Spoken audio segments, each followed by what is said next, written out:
তো ঘুম ভাঙবে কখন? হার্ট অ্যাটাক করার পরে। ঘুম ভাঙবে কখন? আপনার পুরুষত্ব চলে যাওয়ার পরে। তখন তো খুব চেষ্টা করবেন, লুকায় চুকায় ওষুধ খাইবেন, কাম হইব না। ওষুধ খাইতে খাইতে ওষুধে যখন সাইড এফেক্ট শুরু হইব, তারপর যখন কোনোটা কাম হইব না, তখন এসে এখানে ধর্ণা দিবেন, স্যারের সিরিয়াল চাই। তো সিরিয়াল দিয়ে কী হবে? আপনার পুরুষত্ব আমি কেমনে দিব? একে ইঞ্জেকশন দিয়ে ঢুকায় দেওয়া যায় নাকি? নিজেরটা নিজে চর্চা করবেন, আপনি ব্যায়াম করবেন, আপনার মাসেল বানাইবেন, যেভাবে খেতে বলবো খাইবেন, বুঝেন নাই কথা? যেভাবে রোদ্রে যাইতে বলবো যাইবেন, পরামর্শ যা দেওয়ার তো দিয়েই দিছে, সেটা তো আপনার মোবাইলের মধ্যে আছে। আপনি দেখেন নাই কা, শেখেন নাই কা, মানেন না কা? এটা তো দেওয়াই আছে, 2000 ভিডিও আছে, তো আপনি দেখেন না কা, শেখেন না কা, মানেন না কা? এই যে বরফ থেরাপি করে, যেমন এই ছেলেটা বরফ থেরাপি করে। আর কে বরফ থেরাপি করেন রেগুলার? এনিওয়ান? আপনি করেন? শিওর?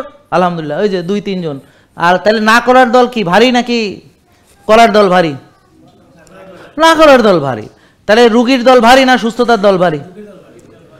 তাহলে ওষুধের দল ভারী নাকি বিনা ওষুধে চলে এর দল ভারী? কি কেন করে না? কেন জানে না?